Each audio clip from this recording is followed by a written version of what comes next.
News 18 India. और हरियाणा के झज्जर में आईएनएलडी नेता नफे सिंह राठी की हत्या का एक चश्मदीद सामने आए हैं। जिस वक्त नफे सिंह राठी की गाड़ी पर फायरिंग हुई उस वक्त रेलवे फाटक बंद था और वहां पर मौजूद रेलवे अधिकारी ने पूरी घटना को देखा है। उन्होंने बताया कि कैसे हमलावर आए और उन्होंने अंधाधुंध फायरिंग यहां पर शुरू कर दी। तो बड़ी खबर आपको बता दें, इस पूरे मामले की जांच लगातार हो रही है और सियासत भी तूल पकड़ रही है। लेकिन इस बीच आपको बता दें, एक चश्मदीद अब सामने आया है जिसने आंखों देखी इस पूरे वारदात को देखा है। उसने ये भी देखा कि फाटक जैसे ही बंद हुआ वैसे ही कई राउंड गोलियां जो है वो नफे सिंह और उनके साथी जो उस गाड़ी में मौजूद थे उन पर की गई। हमलावर पीछे कार का पीछा लगातार कर रहे थे और हम वो तस्वीरें भी आपको दिखा रहे हैं कि किस तरीके से इस पूरी गाड़ी को छलनी कर दिया गया। अब चश्मदीद रेलवे का अधिकारी बताया जा रहा है, उसने खुद बताया कि किस तरीके से इस पूरे वारदात को अंजाम दिया गया। कम से कम 20-30 गोलियां चली। तो उस समय भी फाटक डाउन हुआ था? बंद था फाटक। मतलब लगता है आपको रखी हुई होगी, गाड़ी रुकी होगी तभी? मतलब वो पीछे से कोई लगे हुए थे, जैसे ही वो फाटक बंद था तो वो रुकी है। तो बस वो हम लोग तो अंदर थे, तो जैसे आवाजें आई तो लोगों ने बताया कि गोली चल गई। तो पता चला आपको बाद में कि कौन थे वो पूर्व विधायक? के बाद में पता चला? क्या पता लगेगा बाद में पता चला? वो तो गाड़ी जब इनकी चली गई तब किसी ने बोला ये तो पूर्व विधायक है इनेलो के जो प्रदेश ये प्रदेश अध्यक्ष है। उन्होंने बाद में पता लगा कि तो बड़े वीआईपी थे, कोई इनके साथ भी सिक्योरिटी गार्ड थे। तो बहुत ही गलत हुआ। तो बिल्कुल। और बिल्कुल आरोपी थे, कितने आरोपी नीचे उतरे हुए थे कुछ देखा हो? दो आरोपी थे। और इस बीच बड़ी खबर आपको बता दें, हरियाणा आईएलजेडी के अध्यक्ष जो है नफे सिंह राठी, उस हत्याकांड से जुड़ी हुई एक और बड़ी खबर सामने आ रही है। पुलिस ने पूर्व विधायक नरेश कौशिक समेत 12 लोगों के खिलाफ एफआईआर दर्ज की है। एफआईआर में पूर्व विधायक नरेश कौशिक, रमेश राठी, सतीश राठी, कमल राठी, गौरव और राहुल का नाम शामिल है, जबकि 5 अन्य के खिलाफ भी केस दर्ज हुआ है। कल हरियाणा के बहादुरगढ़ में नफे सिंह राठी की गोली मारकर हत्या कर दी गई थी, जिसके बाद से लगातार यही कहा जा रहा था कि आपसी रंजिश के तहत इस पूरी वारदात को अंजाम दिया गया है। अब आपको बता दें, इस पूरे मामले में 12 लोगों के खिलाफ मामला दर्ज करवाया गया है।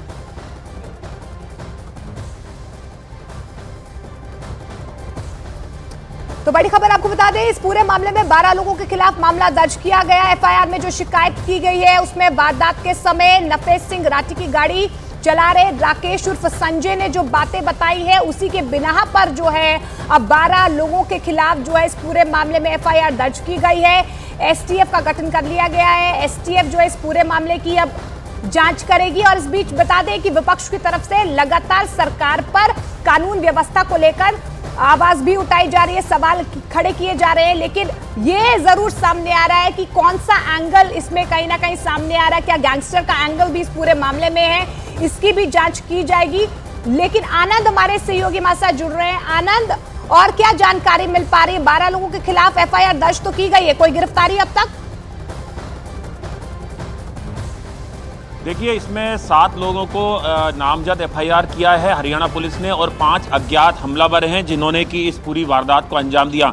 लेकिन परिवार और स्थानीय लोगों में काफ़ी रोष है। यहाँ पर उनके जो बेटे हैं नफे सिंह के, वो यहाँ पर हैं। उन्होंने कल भी मीडिया से बात करते हुए ये आरोप लगाया था कि परिवार को लगातार धमकियाँ मिल रही थी, लेकिन उसके बावजूद जो है उन्हें सुरक्षा प्रदान नहीं की गई।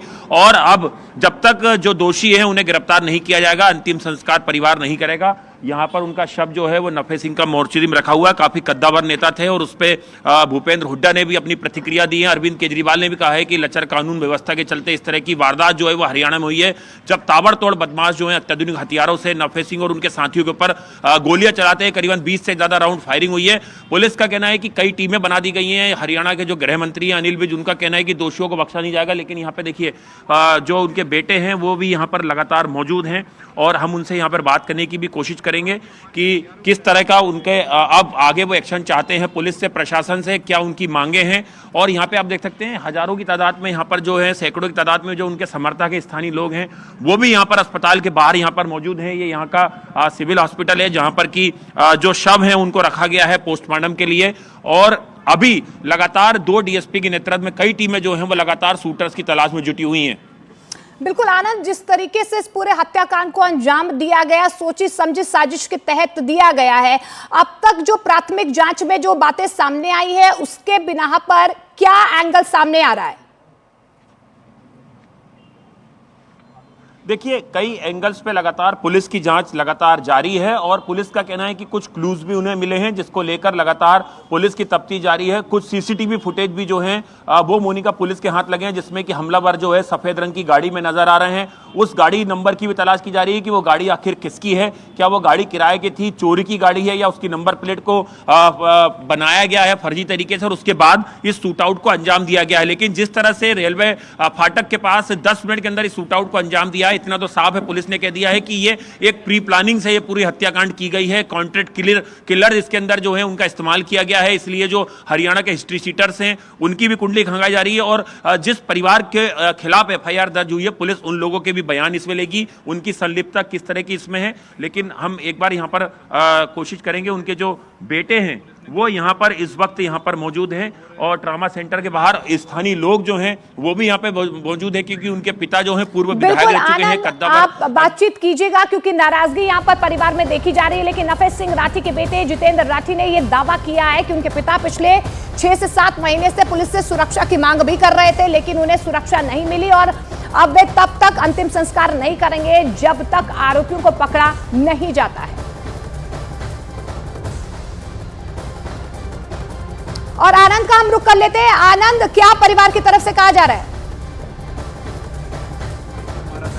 जी देखिए, उनके बेटे जो हैं वो हमारे साथ यहाँ पर हैं और उनसे हम मोनिका यहाँ पर बात करते हैं। शहर के मुद्दे उठाते हैं, हम हरियाणा के मुद्दे उठाते हैं। हमारा किसी से राजनीतिक तो मनमुटाव हो सकता है, लेकिन हमारा किसी से ऐसा जाति कोई दुश्मनी नहीं थी। देखिए मोनिका, लाइव हमारे साथ जो नफे सिंह है उनके बेटे जुड़ गए हैं। भाई साहब, आप लोगों की क्या मांगे हैं हरियाणा सरकार से, हरियाणा प्रशासन से? हमारी यही मांग है कि अभी 20 घंटे से ऊपर हो गया है, ना तो मेरे परिवार की सुरक्षा के लिए एक भी कार्ड लगाया गया है। आप देखिए, यहाँ पे भी मैं अपने ही लोगों के बीच में खड़ा हूँ, कोई पुलिस प्रशासन की तरफ से हमें कोई सहायता नहीं उपलब्ध हुई है। ना ही 4 बजे के करीब एफआईआर दर्ज हो चुकी है। शहर में एक भी आदमी को इन्होंने अरेस्ट किया, जबकि वो शहर के अंदर ही लुके हुए हैं, शहर के अंदर ही बैठे हुए हैं। प्रशासन जानबूझकर इस मामले में ढील बरत रहा है और हमें प्रताड़ित कर रहा है।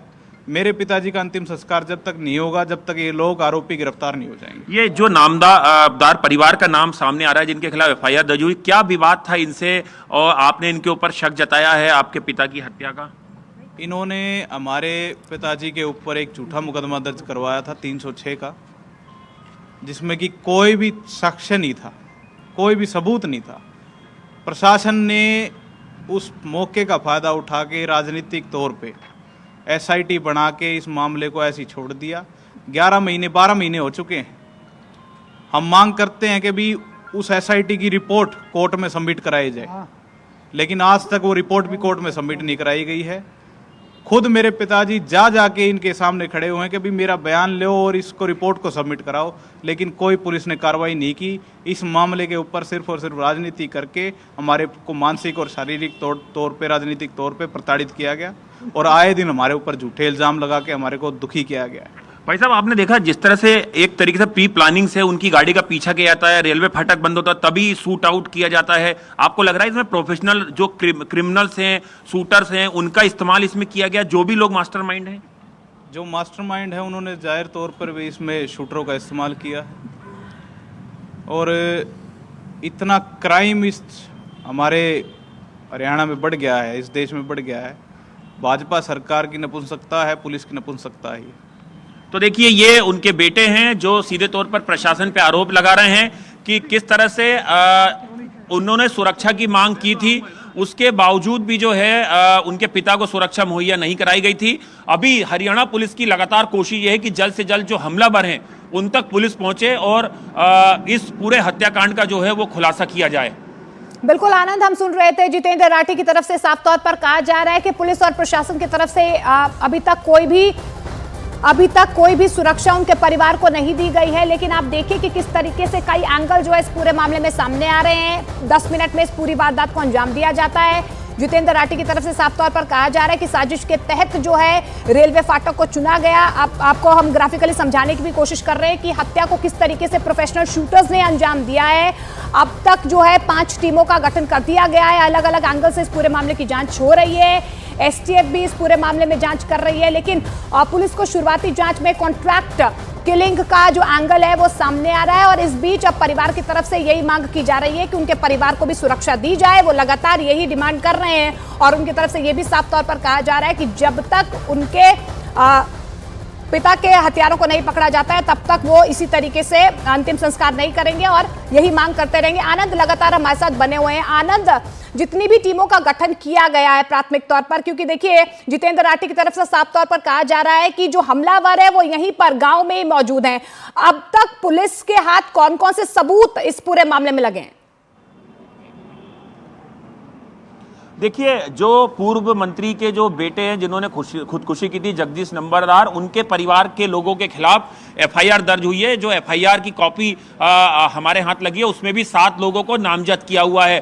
5 वो लोग हैं जो हमलावर हैं, जो कि गाड़ी चला रहे थे ड्राइवर नफे सिंह के। उन्होंने जो बयान पुलिस को दिए उसमें कहा है कि 5 हमलावर थे जिन्होंने बाकायदा धमकी दी और धमकी देने के बाद इस शूटआउट को अंजाम दिया है। और उन्होंने ये तक मैसेज दिया ड्राइवर को कि जाके बताना कि किस तरह से हम लोगों ने इस शूटआउट को अंजाम दिया है। अब पुलिस की चुनौती ये है, पुलिस की तफ्तीश ये है कि जिन लोगों के खिलाफ नामजद एफआईआर दर्ज की गई है उन लोगों के पुलिस बयान लेगी, उनकी सीडीआर खंगालेगी कि जिस वक्त ये शूटआउट हुआ जिन लोगों के नाम एफआईआर दर्ज कराए गए हैं उन लोगों की लोकेशंस कहां पे थी। इसके अलावा सबसे बड़ी चुनौती ये है कि वो गाड़ी, जिस गाड़ी को सीसीटीवी फुटेज में देखा जा रहा है, वो गाड़ी क्या चोरी की गाड़ी है, उसका नंबर प्लेट क्या असली है या फर्जी है, वो गाड़ी किस तरह से हायर की गई, हथियार कहां से आए, शूटर्स किन लोगों ने मुहैया कराए, इन तमाम बिंदुओं पर हरियाणा पुलिस की जांच जारी है। और देखिए, जब तक मोनिका शूटर्स गिरफ्तार नहीं होते हैं हत्याकांड का खुलासा नहीं हो पाएगा, क्योंकि शूटर्स की गिरफ्तारी के बाद ही यह तय हो पाएगा कि आखिर मास्टरमाइंड कौन था, किन लोगों ने शूटर्स हायर कराए और किन लोगों ने पूरी प्लानिंग के साथ एक पूर्व विधायक की हत्या को अंजाम दिलवाया।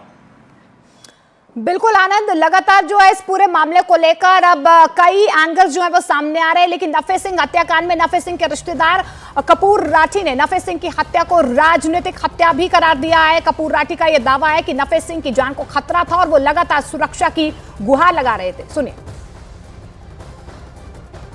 सर, जो कुछ हुआ है गलत हुआ हमारे परिवार के साथ, और इसमें मैं तो ये कहूँगा इट्स टोटली पॉलिटिकल मर्डर।